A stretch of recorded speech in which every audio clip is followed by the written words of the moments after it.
Kita dibuat bingung ya adanya statement yang begitu banyak dari pihak pengacara, dari pihak keluarga, dari pihak saksi, kemudian dari pihak-pihak lain, pengamat dan sebagainya.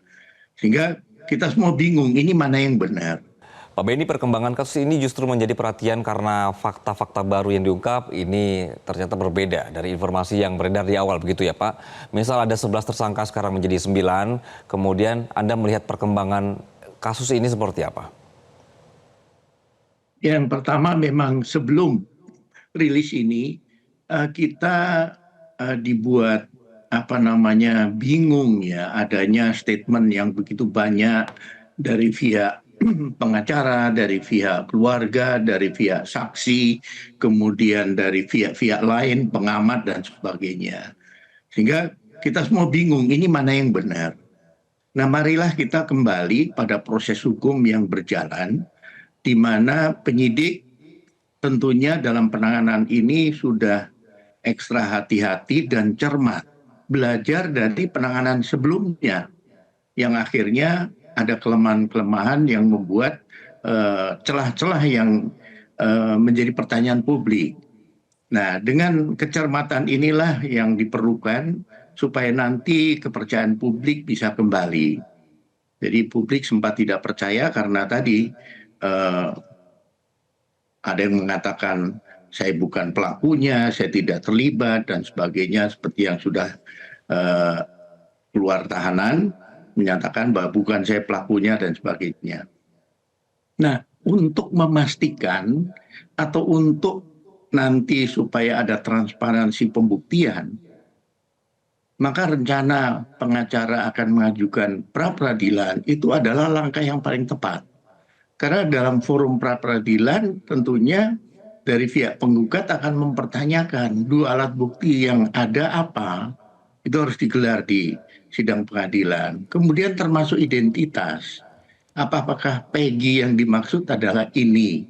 Itu penyidik juga harus membuktikan keterkaitannya bagaimana dan sebagainya. Oleh sebab itu, eh, kita tunggu dengan nanti gugatan peradilan berjalan. Kita harapkan semua publik bisa mengikuti jalannya persidangan, pembuktian di pengadilan, sehingga nanti masalahnya menjadi clear. Soal tersangka mengelak itu hal yang biasa dan itu hak masing-masing tersangka.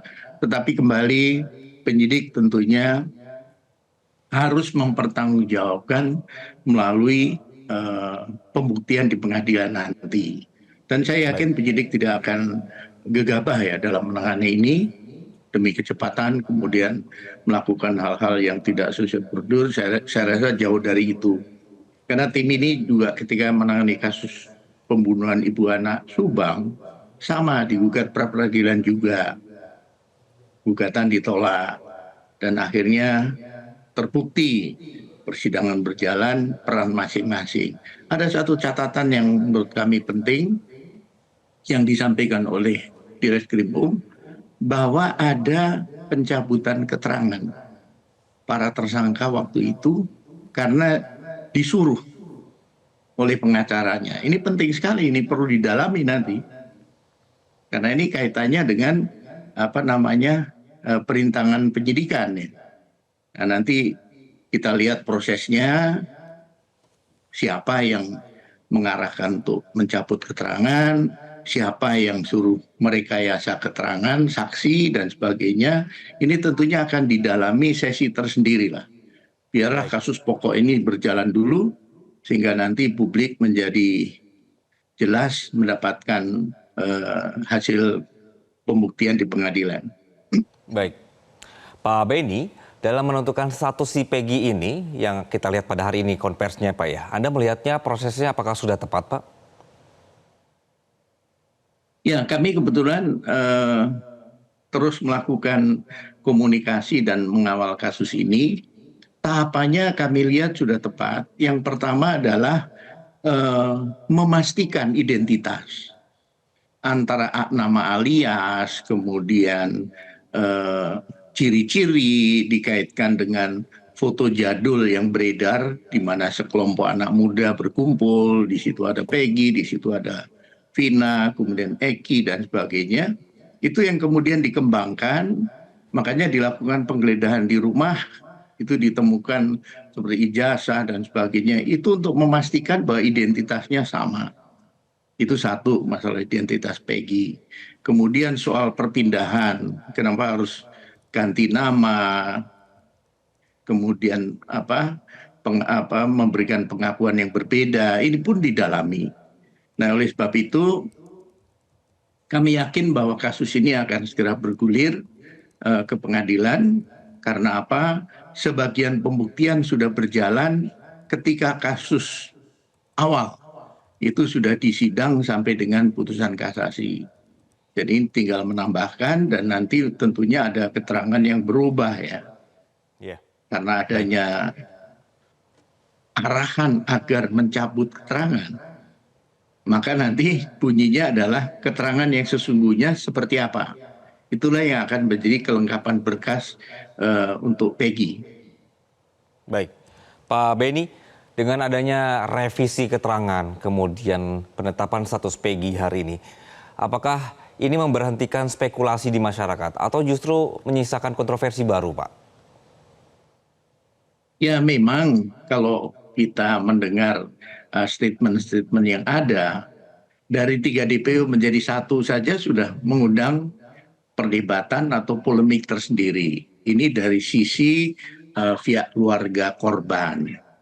Belum lagi dari sisi pihak keluarga Peggy, pelaku sendiri juga mengklaim bahwa kliennya tidak salah. Inilah yang nantinya harus diklirkan.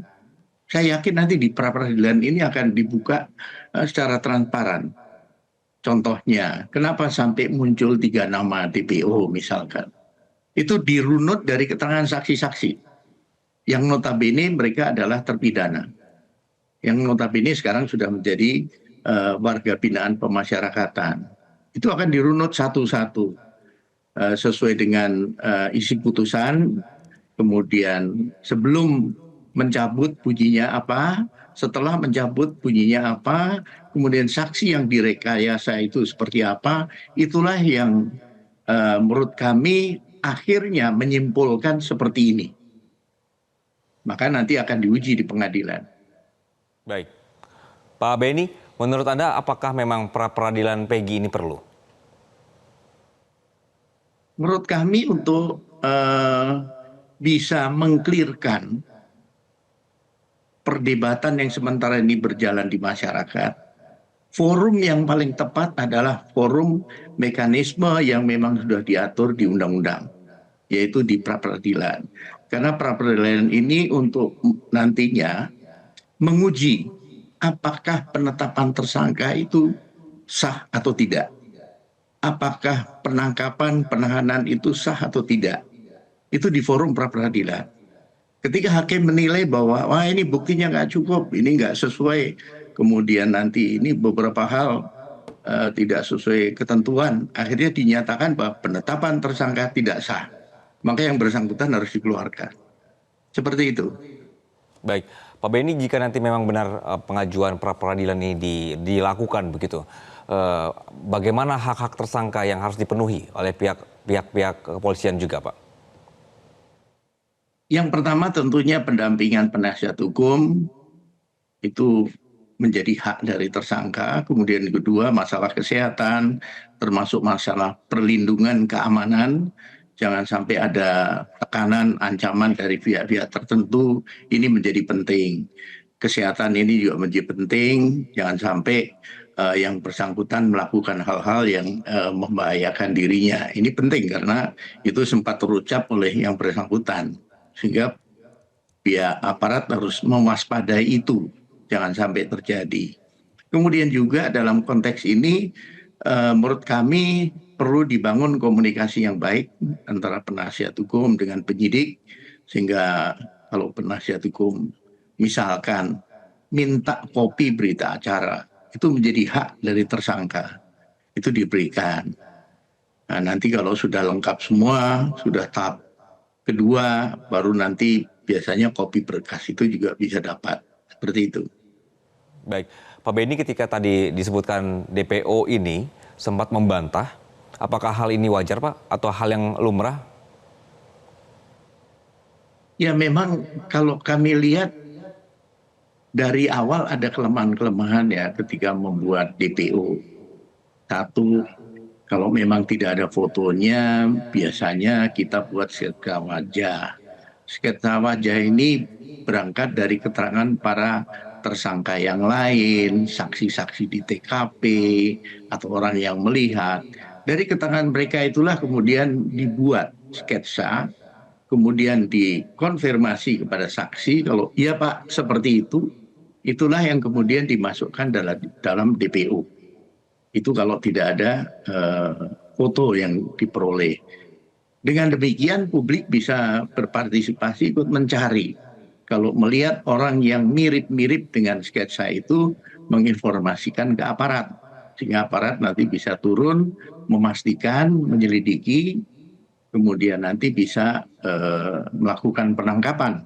Kalau memang itu identitasnya sesuai. Nah, kelemahannya di sini adalah dari awal hanya identitas tinggi sekian, badan begini dan sebagainya. Alamatnya pun ya disebut menurut keterangan dari orang yang dimintai keterangan, sehingga pihak keluarga mengklaim dia tidak tinggal di sana, dia tinggalnya di sini dan sebagainya. Nah itu menurut kami memang pada awal membuat DPO itu kurang komprehensif, kurang mendalam dan kurang detail. Sehingga menimbulkan celah perdebatan, menimbulkan sanggahan dari pihak terkait begitu. Baik, selama ini komunikasi antara pihak Anda dengan kepolisian Pak, ini berkenaan dengan bukti dan proses itu seperti apa? Apakah memang seperti yang Anda katakan tadi bahwa agak samar-samar begitu? Kami belajar dari kasus pembunuhan ibu anak Subang ya. Kami 3 kali turun, 3 kali gelar, termasuk waktu rekonstruksi kami hadir menyaksikan langsung. Kami melihat cara kerja teman-teman tim ini profesional dan all out mereka. Bayangin kasus Subang itu dari 2021 belum terungkap, ditangani tim ini terungkap tuntas dan sekarang sudah di pengadilan. Nah saya yakin dalam penanganan kasus ini sama kecepatannya, dan kami apresiasi dalam waktu tidak terlalu lama sudah langsung bisa mengidentifikasi dan menangkap tersangka Peggy. Baik, Pak Benny dalam kasus-kasus seperti ini, untuk menghindari banyaknya spekulasi dan juga dugaan-dugaan, apa sebaiknya yang perlu kita evaluasi Pak? Agar kasus-kasus seperti ini jelas buktinya, prosedurnya sesuai, sehingga ketika prosedur yang dilakukan juga sudah valid, ini juga tidak lagi diragukan Pak Benny. Ya yang pertama tentunya soal mekanisme prosedur ini sudah diatur ya. Bagaimana teknis penyidikan semua sudah diatur. Kemudian yang kedua, kami melihat di sini penyidik waktu itu lebih menekankan pada pengakuan, sehingga mengabaikan atau kurang cermat untuk pendekatan secara scientific crime investigation. Kelemahannya satu, CCTV. CCTV harusnya di TKP ada atau tidak. Kalau tidak, rute kelompok ini bergerak, itu CCTV harusnya diambil semua. Apakah di rumah, di kantor, atau di toko, yang ada di sepanjang jalan, itu harus diambil. Dari situ akan bisa mengidentifikasi plat nomor mobil, motor. Sehingga nanti dari identitas motor itulah diketahui siapa pemiliknya atau yang mengendarai. Yang kedua, masalah ditemukannya sperma ketika dilakukan otopsi. Ini tidak diperiksa, padahal dengan memeriksa sperma yang ada akan teridentifikasi DNA siapa ini.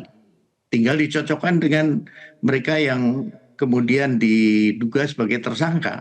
Kalau cocok berarti mereka yang melakukan perkosaan. Kemudian yang terakhir tadi masalah menyangkut masalah sketsa wajah tadi. Nah, kelemahan-kelemahan inilah yang kemudian ada celah untuk para pihak ini berpendapat lain. Jadi inilah yang perdebatan sekarang ini karena diawali tadi. Nah, ketika pendekatan saintifik dilakukan, mau tersangka diem, mau tersangka mencabut keterangan, mau mungkir dengan alasan macam-macam, hakim pasti yakin dan akan memutus dia bersalah, seperti itu. Baik, baik. Itu yang nanti kita akan tunggu ya Pak Beni, berkenan dengan bagaimana ketika penetapan status ini bisa dibuktikan. Kemudian juga dari pihak kepolisian juga bisa membuktikan prosedurnya sudah jelas begitu ya.